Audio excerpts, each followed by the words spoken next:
All right, good morning. This is Nicole Whitlock with eCom Sellers, and this is our morning eCom motivation. So, my passion is helping people on their e-commerce journey to help them to get focused, get organized, be consistent in their business.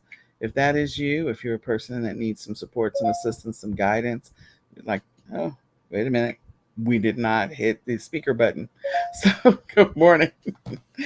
This is Nicole Whitlock with eCom Sellers, and this is our morning ecom motivation.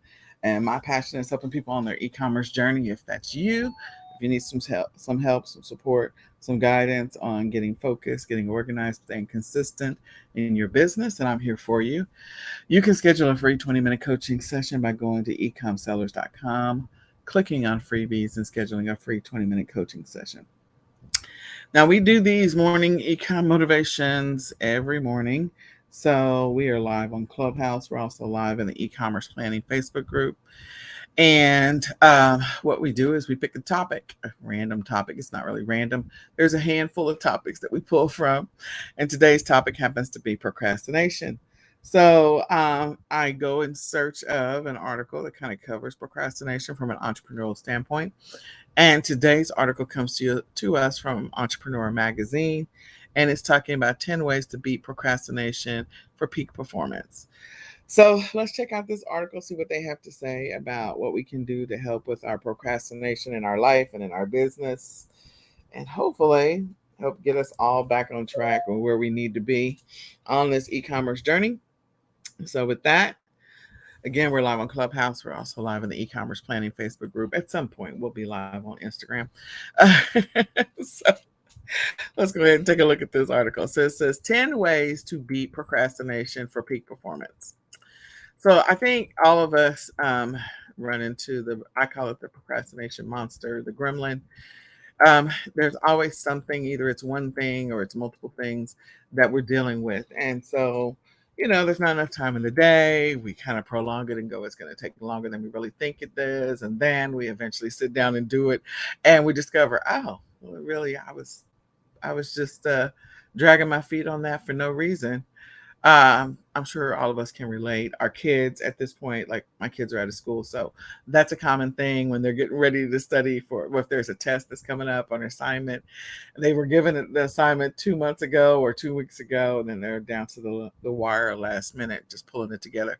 So I'm confident that all of us do this in some form or another.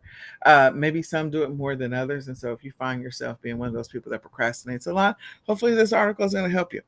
Hopefully it'll help me too. So let's go ahead and take a look. All right. So the first thing that it says is question and get real with yourself. Yeah, you got to see why are you procrastinating on this particular thing? What is it about this activity, this thing that you need to complete, again, in your life, in your business, or in your personal life? So it could be that whatever that item is that's got you stressed out, that you're just taking your time, like Mrs. Butterworth. I'll give you an example. Taxes. I raise my hand. Like when it comes to taxes,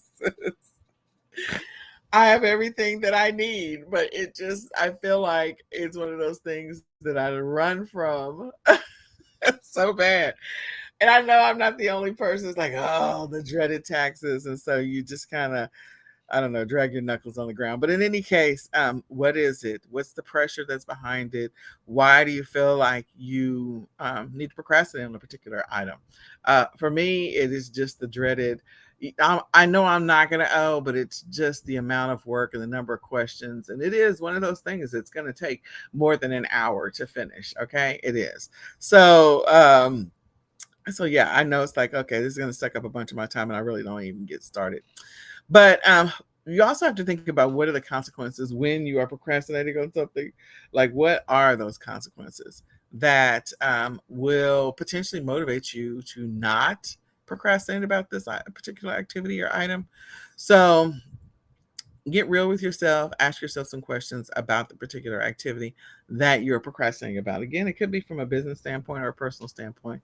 So you can figure out what's the culprit here and why is it creating so much stress for you. Number two is forgive yourself. I do agree that as you're going, when you're procrastinating and you're trying to get over the hump of something, you do have to forgive yourself because, again, sometimes it's the anxiety and the stress, especially in these times. There's a significant amount of anxiety and stress that is happening for a lot of people, especially entrepreneurs around this time. And that will cause um, cause you to just stand still and not do anything, remain stagnant. So on this journey, you do have to forgive yourself as you go on this journey of why are you procrastinating about a specific thing, especially if it's a major thing. When you finally get it done, let's all celebrate. Definitely celebrate. Don't beat yourself up about it. Number three, they say use the Eisenhower matrix. So the Eisenhower matrix, it has, I think, 4 quadrants to it. So you identify the things that are considered urgent and important, urgent but less important, sorry, less urgent but important, and less urgent, less important. And so, along with each one of those, if I remember correctly, like if it's less urgent and less important, like can that be delegated to someone else? If it is urgent and important, is it something that only you can handle or deal with? And so, always focusing on the things that are considered urgent and important. All of my notes that were on the wall just fell down. That's very funny. Anyway, uh, so those things that are urgent and important, do those first. And what we find over time is the things that are probably under less urgent but important, or less urgent and less important, those are the things that we're probably procrastinating on. So see if you can get somebody else to do those things. Are those things that you actually have to do, or can it be outsourced to someone else? And that includes in your personal life. Like look at that and see if there's an opportunity. There's ways to streamline things in your personal life. Trust me. There's all of these services these days. Like if you need to get an oil change, there's actually services that will come to your house and actually do your oil change. There's services that come to your house and change your tires. There's the mobile, all these mobile services, groceries. If that's one of those things, like okay, I know that I need this time back.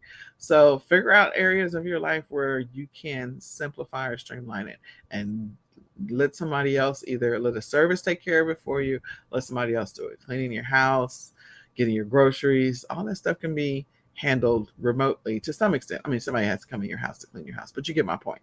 So, if there's things in your personal life or things in your business, I have to admit, like, I think once I sent my son to church in an Uber because I was like, I don't have time to take you.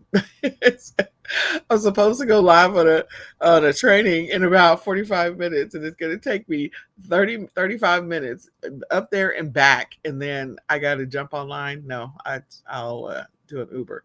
So, yeah, I mean, like, streamline, figure out where there's an opportunity to outsource some of that, or use a service or use a tool, so that you are not as stressed out and it doesn't take as much time. Because sometimes it's all in our head. Sometimes we're overwhelmed by it because it's just all in our head. Number four, jump in, the 1 minute method. So, I forget what her name is. I don't know why. I think her last name is Robbins. It's a female. Anyway, it's not Tony Robbins. It's another lady. But anyway, she's talking about 3, 2, 1, go. Like the first, when you're supposed to do something, instead of hesitating, instead of pausing, instead of thinking about it, just go. Set your timer and do it now. And so the 1 minute method, start something for 1 minute. Just start doing the activity for 1 minute so that at least you started it.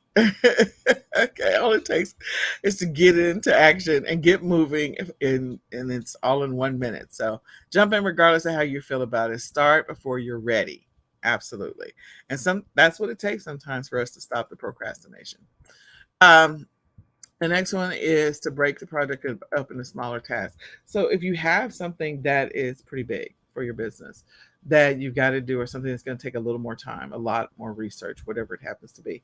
So sometimes, with product research, depending on what it is, and I'm doing some level of product research, I might break it up into pieces and have, some of my VAs do some of the work so that they can do the things that I consider tedious or monotonous, and then they can compile the results, and then I can start from the results. There's software, there's tools that you can use, but sometimes breaking that up into smaller pieces can help you on that journey. If it's about getting a shipment out, that's a pretty big shipment. Maybe you got a big pallet, or I don't know, container that's coming in from China. That's a lot to go through and to assess and to, get checked in. But sometimes you just have to rip the band-aid off and just do it. So you could break that up into smaller tasks. Okay, this day we're going to check everything in, and the next day we're going to audit everything, and the next day we're going to, get ready to ship everything out and put the labels on it. So you can break it up instead of feeling like it's going to take you all day to do it. So analysis paralysis. When it feels like it's too big, like taxes, that's when we stop, we procrastinate. So break it up. The next one is to remove distractions. I had this conversation with my son yesterday about having his phone with him. He has an assignment. I was like, okay, here's your checklist for the day. One, we've got to make sure that you got your FAQ up for your Shopify store, so it's ready to go. We already know what our shipping times are. So you need to put that in your FAQ. Number two, like I gave him this list, like you need to get your first print on demand item up. And so you need to go ahead and log into Canva and get the create your print on demand designs and get started on that. You have to create a new design every single day. So he's out of school. He's not going to be sitting around watching TV, playing on his phone and doing the Xbox. I'm like, no, you got work to do. And what he was doing was picking up his phone every 5 seconds. I'm like, look here, dude, you picked up your phone at least 25 times in 1 hour. So let's talk about this from a track standpoint. When you're running track, if you're running 100 meters, 200 meters, how fast can you move if nothing is in your way? Like you don't have any hurdles, you don't have anything that's on the track. It's pretty clear. You can get there in however many seconds, right? What if somebody threw a big 9-foot log on the track? How fast will you be able to go if somebody threw a big log on the track? And he's like, well, I'd have to stop. And I'm like, yeah, you got to stop, especially if the log is laying across the track. And you got to climb over it. And then once you climb over it, then you can continue running. So how fast do you think you'll be then? He's like, I don't know. And I was like, it's going to take you 20 times the amount of time because you got to stop, climb over it. This is not something like a hurdle. This is 9 foot. Okay. And so when I gave him that analogy, I think he started to understand, like every time you pick up your phone, you're in a mode where you're focused on what you were doing for a minute or 2 minutes or 3 minutes. And then you pick up your phone, and then now you're focused on what you're looking at on your phone. And you have to go back to the thing that you were originally working on. And so you have to go through your working memory storage, and you have to recall where you were last. And then you got to think about what was the last sentence I was thinking about.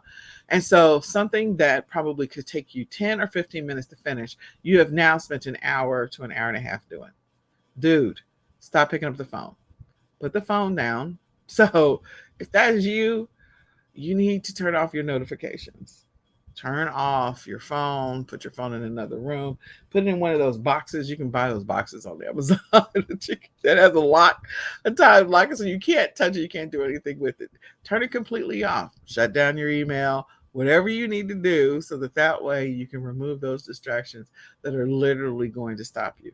I can tell you, my brain fog at times is major after, having COVID and working every single day to help my brain remap things in my brain, my storage, my memory, my recall. And so I can't have any distractions. If I have one distraction, it's like, okay, what was I just thinking about? And so removing distractions, whatever they happen to be, do that so that you can be more productive, and you can also beat the procrastination is probably that you might be drowning in your business. The next one, 7, is the bracelet technique, which is, putting a rubber band on your wrist to pop your wrist every single time you think about something negative or you're finding yourself procrastinating. You have to refocus. That technique will definitely work. It'll also stop you for just a second if that rubber band pop is pretty hard. So in any case, it's still an opportunity to stop yourself from procrastinating or wandering off somewhere else. Number 8, the timeline experiment. I'm not really sure if I remember that. So, can setting deadlines and timelines help when overcoming? Yeah. So, set a deadline or a timeline that you're gonna. I said like everything starts with an hour. So, an hour, 2 hours, 3 hours, to do something.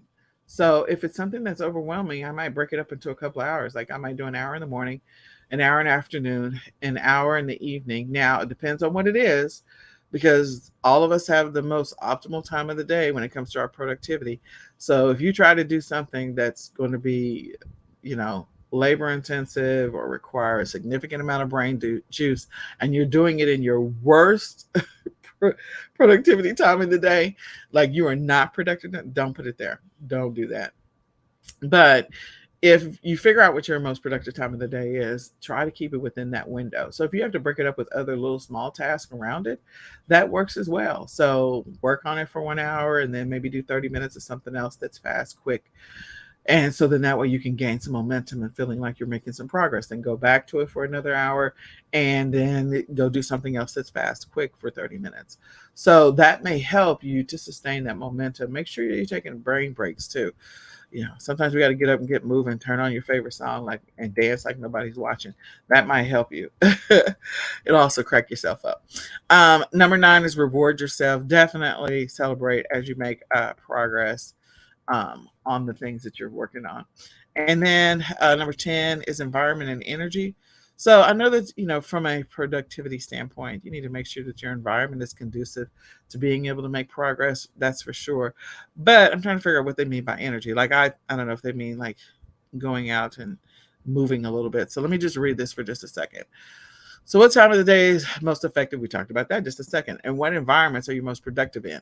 Yeah, absolutely. You do have to have a space that you feel like you can be productive in.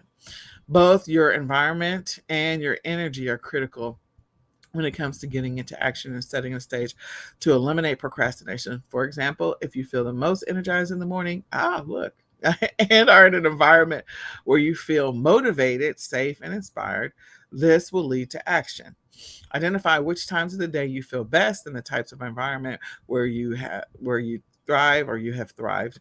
And this will cultivate feelings of success and energetic alignment. Absolutely. So I kind of already covered that. But definitely figure out your space and where you feel like you can be most productive. I mean, even if that means going outside and working in your backyard, or, sometimes some people like to be in an environment where there are other entrepreneurs, other solopreneurs. And so going to Starbucks and working from, $5 can help. Don't go broke over there. So sometimes that can help motivate you. Going to a library, go to a co-working space. All of those are opportunities to help you stay focused and to stay motivated. All right, so I think that's the end of the article. I thought that was a pretty good article. So again, this article came to us from Entrepreneur Magazine, 10 Ways to Beat Procrastination for Peak Performance. So you can go check out that article for yourself and use it in your business. So now we are going to transition to going through our daily checklist. And so we go through the daily checklist every single day. Let me go ahead and reset the room. My name is Nicole Whitlock, and my passion, and I'm with eCom sellers. And my passion is helping people on their e-commerce journey. So if that's you, if you need some help getting organized, getting focused, staying consistent in your business, I'm there for you.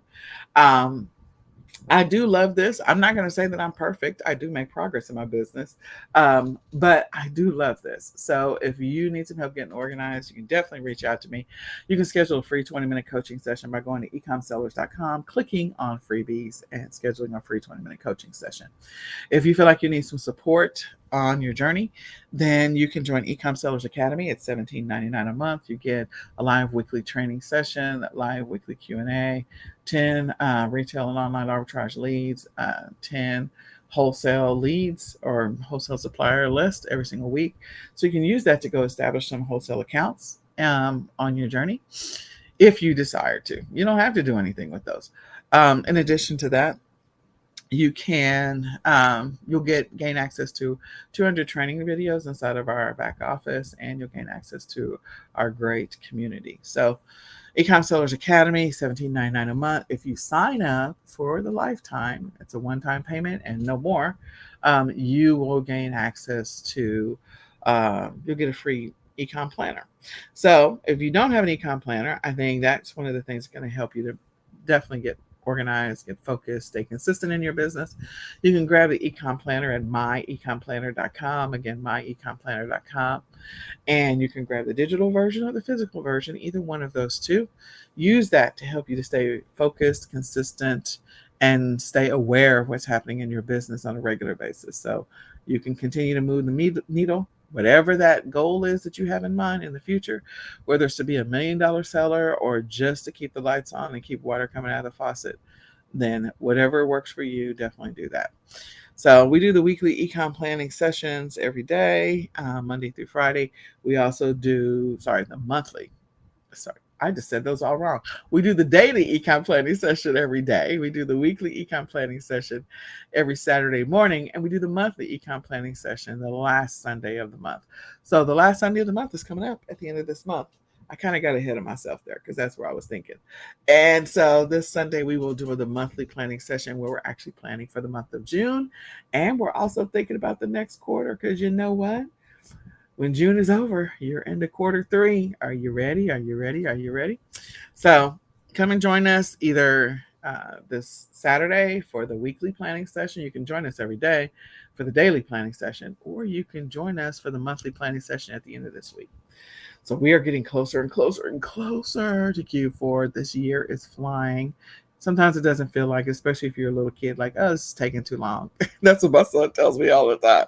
I'm like, boy, you have no idea. Time is flying much faster than you realize. But in any case, I hope that's helpful. If you want to download the daily, the weekly, or the monthly checklist, you can go into the e-commerce planning Facebook group. It is free to join. Just go in there and just join. Go to the file section and click on freebies, and then go to the file section and download the daily, the weekly, and the monthly planning session. I have literally gotten ahead of myself because I'm thinking about what I got to do after I get off of here. So let's go through the daily checklist, shall we? All right. So the daily checklist, the first thing that I am going to highly suggest is that you set aside either 5 to 30 minutes every single day. You're going to split that up in half. So you're going to need 5 to 15 minutes the day before and 5 to 15 minutes the morning of. So the day before, what are we going to be doing? We're going to be going through and we're going to assess the day. So you're going to do this at the end of the day. You're going to say, how did Monday go? And you're going to go through the process of checking your daily checklist, if that's what you've got, or your daily schedule or your goals for Monday. What did you get done? What did you not get done? Let's assess where we are. If you got things done, that's fantastic. If you didn't get things done, that's okay. We're not going to beat ourselves up, but we are not going to be lackadaisical about it either. So the goal is to always make sure that you're establishing goals that are going to help you meet your weekly goals and your monthly goals, and that are also going to stretch you just a little, not a lot. We're not trying to introduce a boatload of stress into our lives. So it can be super easy where you're like, you have 5 available hours to work in your business and you only work 1. If your goal is to be $1 million seller, working 1 hour a day in your business may not cut it, especially if you're in the early stages of your business. And it may not cut it later on because you may be managing a team or other processes and systems. So again, let's make sure that we're using our time effectively, however much time we have. And if you have yourself slated to work 5 hours in your business, work 5 hours in your business. Actually do things in your business that are going to continue to move the needle. So go through and assess Monday. How did it go? What did you get done? What do you need to carry over to tomorrow? What do you need to carry over to next week or to next month? Then number 2 on the list is that we are going to go ahead and update our daily tracking stats. So how many listings did you create? What were your sales? What were your profits? What were your expenses? What was your mileage? How many hours did you work? How many listings did you rework, if that applies to you? So going through that process of updating your stats We have a lot of information inside of the eCom planner, my eCom planner, so that you can update that information. Number 3 is to review your personal online calendar. There's nothing like waking up in the morning and then freaking out because something popped up on your calendar and you completely forgot about it. At that point, you're living in reactionary mode, and we are not trying to live in reactionary mode. We're trying to be proactive and increase our awareness. So you're going to go through and you're going to look at your online calendar the day before. You're also going to look at it the week before, so that way you know what's coming up in the next week. So if you're going to look at your personal online calendar, if you got a work-related online calendar, look at that. And if you have a business online calendar, look at all of them. Let's just see what's happening. What did you put on the agenda? What are the things that need to happen in your life and in your business? And then number 4, the last thing before we go to bed, is we're going to go ahead and write out our schedule. So if you've already participated in the weekly planning session, then writing out your schedule, you can just extract it directly from your actual weekly schedule for that day. So you'll extract the Tuesday schedule from there. If you've already written it in your eCom planner, that is awesome. It's already there. So all you need to do is review it. Maybe you need to edit it, clean it up, add some things. Maybe there's some things you need to carry over from the morning into tomorrow. So we're not writing our calendar, our schedule, or our goals just from the standpoint of our business. We're actually incorporating our life into it because God bless us with 24 hours in the day. You're productive. Who knows how many of those hours? Whether it is 18 of those hours or whether it is 16 of those hours. It could be maybe it's 19 of those hours. Maybe you don't get a lot of sleep. But whatever the time is that you have available in your day, let's account for where our time is being spent, especially if we know procrastination is the thing that is keeping us down. It is keeping us from being productive and consistent in our business. We got to account for where the time is being spent. So use that opportunity to go through and write out a detailed schedule. What are you doing every hour? I like to use time blocks. You don't have to use time blocks if you don't want to. You can use morning, afternoon, and evening as your checklist, or you could use this latest TikTok trend, which is to split up your day into 4 quarters like it's a game. So if you think about it as like a football game or a basketball game or whatever game you want to use the analogy on, you're like, okay, maybe your first quarter wasn't so hot. Second quarter, you picked up, got some extra points. Third quarter, you're still a little cold. Fourth quarter, you bring it on home. You finish strong. So whatever works for you, however you like to look at it, you can break it up and you can do all that inside your eCom planner as well. So do that, whatever process or methodology works for you, and regain the time that you're wasting. Use that time to help you move the needle in your business. It is that 20% of activity that yields us the 80% of results. So figure out what that 20% is and make sure that you have those activities on your agenda every single day so you can continue to push that needle forward and you can reach your goals by the end of either the month, the quarter, or the year. All right, so now that we've gone through our 4 checklist items, now the day of today, Tuesday morning, we get up, we're going to step through 5 things, and then once we're done with the 5 things, we're done. We're ready to get started. So number 1 is we're going to review yesterday's schedule. Why are we re-reviewing yesterday? Because I feel like there's always a lesson learned. That's 1. There's something we can learn from our schedule from the day before. Number 2, we're always working to build a better Monday schedule, okay? We're always working to build a better Monday schedule. And number 2, we do need to account for where we're spending our time. Sorry, number 3. We need to account for where we're spending our time. So especially if procrastination is our problem. So where have we been wasting time? We've got to increase our awareness of where we're spending time. So we're going to reassess Monday. Hopefully it's quick. Shouldn't take a lot of time. Step 2 is to review your weekly priorities and weekly habits. And step 3 is to review your monthly plan. So this is the last full week of May. You are at a place where, since we're at the last full week of May, hopefully you've made some progress on your monthly goals. You got 20 to 25 goals. Hopefully you've got a lot of them you've checked off, or at least you made a significant dent in them. Looking at your weekly priorities, what are the priorities for this week? What are the things that really need to happen that are important in your business and in your personal life? Again, You don't just do this in a vacuum. There's probably some major things from a business standpoint. So identify those major things that are important for your business this week, that need to happen in your business this week. And then also don't overlook those things for your personal life. So for me, the last week of school was getting the teachers' gifts out and getting those up to the school before the last day of school. And so that was a priority for that week. And working with the boys to get their thank you notes written, which was like pulling teeth. But anyway, what are your priorities? And then also, what are the habits that you're tracking? The habits that you need to build in your business, the habits that you need to work on in your business. What are those habits? All right, number four is, and we should see where you are on those habits. So go check that and see where you are. Number four, step four is to pull out today's schedule. Let's open up that My Ecom Planner and let's go through and let's look at what our schedule is for the day. So we're going to increase our awareness of what the schedule is. We reviewed it yesterday before we went to bed. We get up this morning, we read it again. And so our subconscious mind is now passing it over to our conscious mind like a baton in a relay race. And now it is ready to take over the reins. You are ready to start the day. Hopefully, your brain has been thinking about this all night subconsciously and solving problems or obstacles that might be getting in your way. As you do this over and over again, you'll find that your productivity is going to gradually start to go up over time. But it is the habit of starting this and then doing it every single day. And you'll notice the increase in productivity. You could compare one quarter over another quarter and go, geez, Louise, like my productivity went up exponentially. Now, we're not talking about comparing it to fourth quarter because fourth quarter is a whole different beast. But, comparing it to first, second, and third quarter, you should see some differences in your productivity, or you can compare it year over year.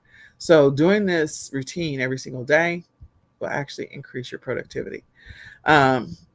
So we're going to read the schedule. We're going to potentially rewrite it based on the new information we have available to us. And we're going to speak it into existence. Let's go. Speak it to ourselves, speak it into existence. Step 5 is we're going to review the schedule for tomorrow. Again, you can pull out your actual, use that as your baseline, and go through the process of pulling out your schedule for tomorrow. Last but not least, we are going to increase our awareness about these disruptions, these interruptions, these things that slow us down, that impact our productivity, that make it feel like everything is moving like at a snail's pace. So let's do something about those things. The things that we can control, the things we can't control, we're not even going to do anything with that. But the things you can control, let's focus on those and let's make sure that we are doing something to address the things that we can control. So if you have a vacation that's coming up, your productivity is going to go down. So you plan for that in advance. Maybe you increase your productivity a little bit, maybe add an extra 15 to 30 minutes of work to every single day the week before. When you come back, maybe just add an extra 10 minutes of work after every single day for a week. You're not going to do this long term. It's not sustainable, especially if you got a pretty good schedule going. So we're just going to make little tweaks to our schedule so that we can increase our productivity just a little bit to account for the downtime. Because when you go on vacation, you're supposed to unplug. So definitely unplug. Enjoy your family, enjoy your friends, enjoy the peace, clear your brain, all those things. So enjoy that time away. If you got doctor's appointments and maybe it's going to be a disruption to your day partially, what I encourage you to do is once you figure out your most productive time of the day, make sure you schedule all your doctor's and dentist appointments after that or before it. Don't schedule in the middle of the day. If your morning is your most productive time of the day, then schedule those appointments in the afternoon. Go through your schedule and move everything to the afternoon so that way you can stay focused and stay committed and make the most amount of progress in your business during the most productive time of your day. Okay? So figure out what those upcoming disruptions are that are planned, not surprises. Surprises are a different thing, but the ones that are planned, and do something about that now. Make adjustments to your schedule or put together a game plan to deal with those. So with that being said, I hope this information is helpful to you. My name is Nicole Whitlock, and my passion is helping people on their e-commerce journey. If that's you, I'm here for you. So if you need some help with building a schedule that will help you to increase your productivity, you can schedule a free 20-minute coaching session with me by going to ecomsellers.com, clicking on freebies, and scheduling that session. You can also join eCom Sellers Academy, where you'll gain access to our library of over 200 training videos. And that will cover every method of e-commerce that there is. So you can go through and check out those training videos and decide which approach you want to take. In addition to that, you get ongoing support. You gain access to our membership site. You get live weekly training sessions that discuss what's working now. And then, last but not least, if you haven't already done so, grab the eCom Planner. It's the My eCom Planner, the ultimate e-commerce planner. It was created for sellers by sellers, and it is designed to help increase your productivity, increase your consistency, or improve your consistency in your business, and to help reduce your stress and overwhelm. So, if you need help with that, grab the eCom Planner. It will help you on your journey. So, my wish, my prayer, my hope for you is that you have a highly productive, extremely focused, and successful day today. And with that, we're going to say goodbye for now. Bye, y'all. Have an amazing day.